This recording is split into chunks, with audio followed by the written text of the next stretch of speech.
The Disney list is here. We take a look at something great from across the Walt Disney Company, share it with you, and itemize it. This week, it is all about what Disneyland does better than Walt Disney World. This is going to be Tyler's list to weigh in on. He is a Disneylander at heart, that's for sure. So what are some of the things that Disneyland does better than its Florida counterparts? Right, okay. I mean, obviously we all know Disneyland is the original. We know. This is the original Walt's Dream theme park that kind of started the whole thing. I mean... So dreamy. They walked so that Disney World could run. Amen. Let's just put it that way. Let's just be real for a second here. So my list is going to start off with kind of one of the bigger things that you need to focus on when you're at a theme park, which to me is food, right? What are you going to be eating all day? So personally, I feel... And I don't know how anybody could really argue. I don't know.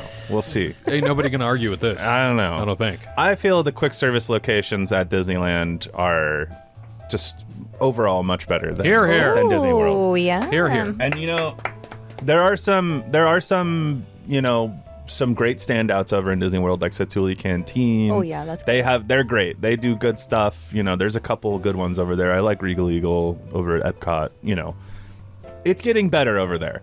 But when Disney World was first, being built, was coming around, especially at Magic Kingdom, they built those restaurants kind of in like a cafeteria style. So, and they made them so that it was like very easy to, pump out like hamburgers and hot dogs and just easy, quick stuff, Burgers for days. And now we're kind of more, we're at a point in our society where I feel like we all expect more than just a plain burger. So we're Yeah, foodie that's culture. right. Yeah. Garrett would tell you. Yeah. I mean, as the foodie Garrett knows, he expects more at this point. So, You don't want a Feed them. plain hamburger. Yeah. but I'll just say that, like, Disneyland for a long time now, they cater to an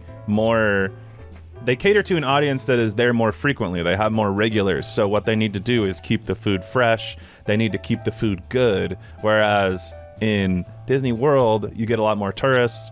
Not necessary to make the food as as phenomenal, as exciting, because it's kind of like people are here, they got to eat. Too. Yeah, and the thing I hear too is that on a regular basis in Florida, people don't want exciting food. Like, the people want burgers and fries over there. Keep that palate average. Keep it Yeah, basic. exactly. So it's just it comes down to the demographic and just like also just the very basic way that Disney World was first built. So, those are a couple of reasons, but yeah, I just think that for me personally, quick service, I'm gonna be much more happy eating it at Disneyland than in Disney World. So Yeah, Couldn't Bengal agree more. barbecue. Yeah. Hey.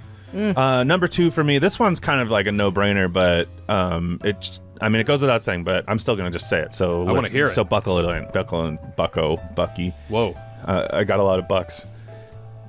Easy. I'm gonna stop now. Okay, ease of getting around is my second one, right? So anytime you have to go anywhere in Disney World, you got to get on a bus. It could be, if you're waiting for the bus, that could take 15 minutes, and then the drive itself is going to take 10-15 minutes. Then they drop you off at the bus stop, which could be a good 5-minute walk away from the park entrance, and it's just, you got to take a boat to get somewhere, or even when you just want to go from one park to another, you got to take the monorail. It's just, everywhere you want to go is just Hell of a process. There's a big process, and I think there's a big learning curve too that I think some of us, we take for granted that we've been so often that we don't have to think about that stuff anymore. Right. Whereas people that go there for the first time, I can't imagine how confused. Oh, I would be lost. Yeah, it's got to be so confusing. So lost. So, Disneyland, you get out of California Adventure, you walk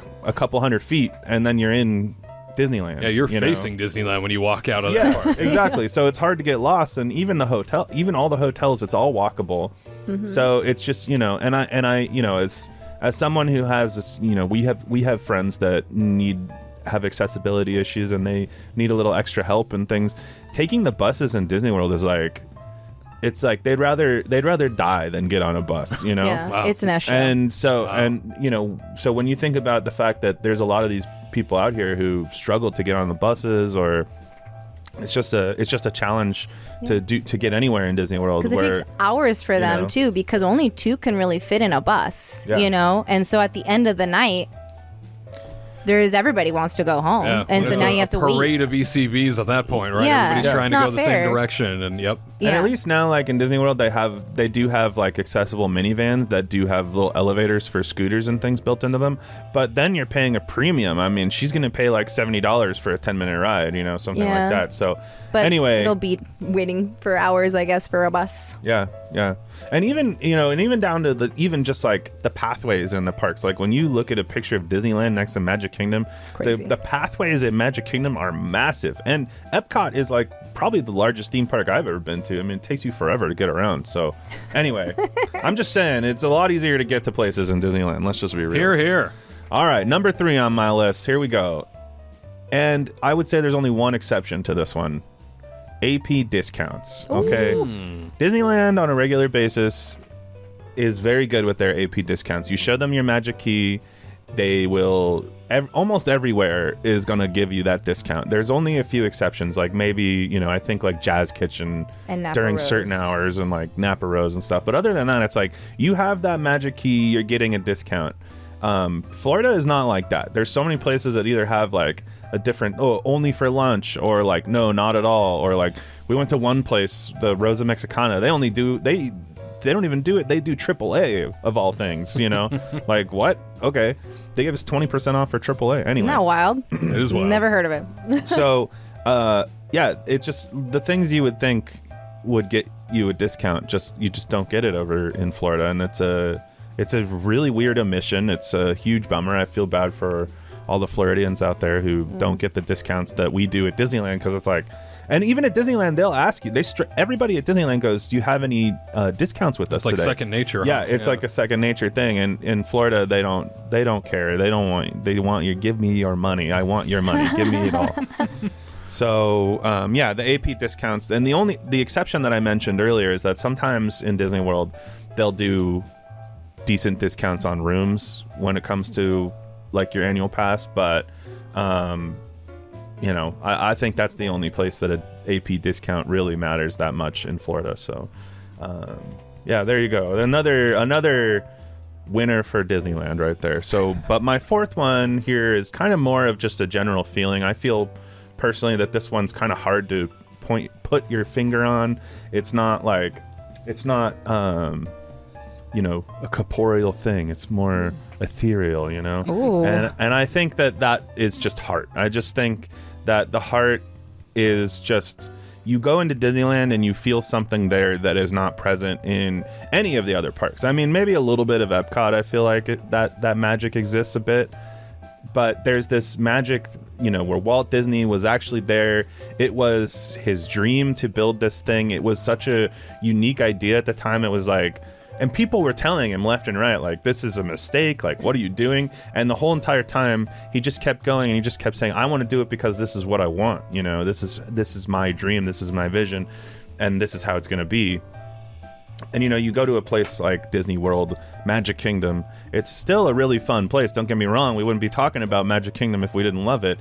However, you go there, and it just has this much more corporate atmosphere, It has the vibes of a brother who was more numbers focused, took over for the poor unfortunate brother who passed, was screaming out Kurt Russell's name as who was going, yeah. Kurt. That's probably what he wanted Kurt Russell to lead the Disney World project. That was what he's trying to get out there before. Roy was like, Walt, don't you worry, I'm taking over the Disney World project. And he was like, Kurt Russell! Kurt Russell! Now we know. Yeah, now you all know. It should have been Kurt Russell on that bench in Magic Kingdom. Yeah. But anyway, I digress. Yeah. I digress. But in all seriousness, it's even just the little things of walking into Main Street in Magic Kingdom, and you see how tall the buildings are there. And then, I mean, maybe it's just I know too much for my own good, because I walk in and I go, oh, well, they built them this tall because they're all offices. And, it's just the little things. It just felt like more of a mom and pop. Disneyland feels more of like a mom and pop creation, even though at this point we all know it's far beyond that. But World felt much more calculated, and you definitely, once you spend some time in both of those places, you start to feel those differences, and I would say there's just something, you see the light on, on Main Street in Walt's apartment, and you know that he stepped foot there, and it was a project of love, and I think that's what's missing from Magic Kingdom. So a little bit of hearts, yeah, a little bit of love. That's nice. It's true though. It's like so much history. Like you just like walk down Main Street and you're like, he walked here. You know what I mean? It's kind of crazy when you think about it. Yeah. And then you like just look at these like little pieces in like Fantasyland, like all these like whimsical little things that you never really thought about, and it's just like that's not there in Magic Kingdom. Mm-mm. Yeah, I've often heard it described that Disneyland is very intimate and charming. Mm-hmm. Disney World, Magic Kingdom specifically, is spectacular in scope and size. Sure. And I think Tony Baxter said that, the Imagineer. And so it always occurs to me anytime I walk into Disney World, I always think, yeah, it does feel spectacular. It feels larger than life. It feels, gigantic in scope. Whereas Disneyland, it feels like I could reach out and hug this place. Yeah. Like it's so huggable. Even that cute little castle at the end. I love it. Me too. Whereas Cinderella Castle, can't hug that. It's monstrous. No. You prick yourself. You're like, can't get my arms around that thing. It's so sharp. That girl's huge. My goodness. Hey, girl. Yeah. My goodness. Look and at she's got caboose. her restaurant out back. All those moats. Stupid. Can't get near her. That's what I'm saying. Wow. That's what I've said all along. Yeah. I want to say like the magic. I mean, I liked the Cinderella castle before the new paint job. To be honest, it just felt more spectacular in my opinion, because it was like grays and blues and all the like just these like just quiet colors that were so calming. And so when you walk in, it felt more magnificent when you walked in, and you're just like, it looks so whimsical, like you are like Cinderella walking to, like, at the end, like she's like going up to the cloud, you know what I mean? It looks crazy. And then also Florida has really great clouds too, so when it like does that cloud cover, you feel like you are in like a storybook. But then now they have like the new colors, and it looks like they're trying to like mimic our castle. And I'm like, no, girl, get your own. How do you feel about Sleeping Beauty Castle by comparison, also getting the more vibrant colors in recent years? I mean, I do like the more vibrant colors for us because it kind of works and it adds more, like, kind of just like more life to that area, because it is smaller. We don't need all, like, I mean, if we did just the Cinderella colors on our castle, it would make it look even smaller. But because Cinderella's castle is so much bigger, you can do those mute colors. And then because now it's like too colorful, you're kind of like, okay, stop. I think there is something to be said that the size really does make a huge. I didn't really. You kind of hit the nail on the head, because the size of the castle really does matter. Because something about the pink doesn't feel so goofy when it's this tiny little castle, No, make it as bright pink as you want, like the rooftop with like the little like stars and stuff on top. Yeah, okay, make it whimsical. That's fine, because it is cute. That's what makes it adorable. It's like being at a little miniature golf course. Just like it. Yeah. Putt. Because like, and then you can, as you're walking up, you have the moats, like you have like the moat, and that's tiny too, but then you look over to the side and you see like this beautiful waterfall for like the 7 dwarves, and then you see this like beautiful like little fountain, or not fountain, but like wishing well. But as you walk up, you can see all of that. In Magic Kingdom, you walk up and you're like, castle.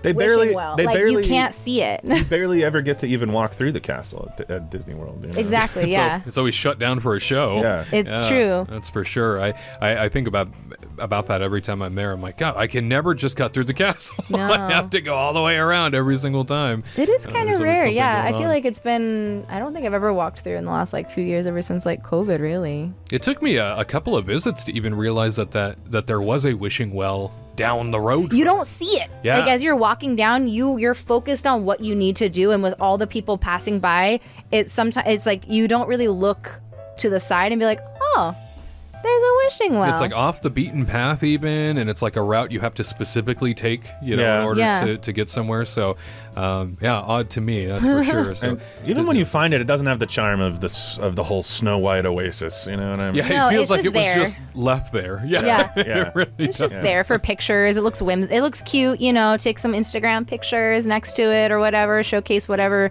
Loungefly backpack's coming out, But other than that, like ours is like, our wishing well, there's like characters running around. That's what makes it so like charming, is because of our characters that are always around. Like you never know who you're gonna find there. Like you'll see like random Peter Pan and Wendy, or you'll see like Snow White running around, and then all of a sudden you see like the evil queen and they're like interacting with one another, and it's always fun. Like over in Magic Kingdom you don't get that interaction with the characters. Peter Pan doing like the shadow game or Very something different like dynamic. that, Yeah. and it works, especially like in front of the castle too. It's just like we have bright colors because it's fun and charming, right? If you do bright colors over there, it just looks gaudy and gross. Well, there it is. Everybody's gonna hate me now. I already know those it. words. I already know I'm gonna get so much bash on the internet for Gaudy this. and gross. And be sure to take your pictures with your Loungefly backpack. Please. Hashtag me, please. Over by the wishing well. Yeah, tag me. Cinderella Castle. And then throw that influencer in the moat. Thank you very much. Whoa! Dang, Whoa. that got harsh Wow, really geez. quick. Push them out of the way so you can get to your Cinderella royal table reservation. Exactly. I agree with you. Yeah. Dump them overboard. Yeah. Whoa. That's right. Yeah.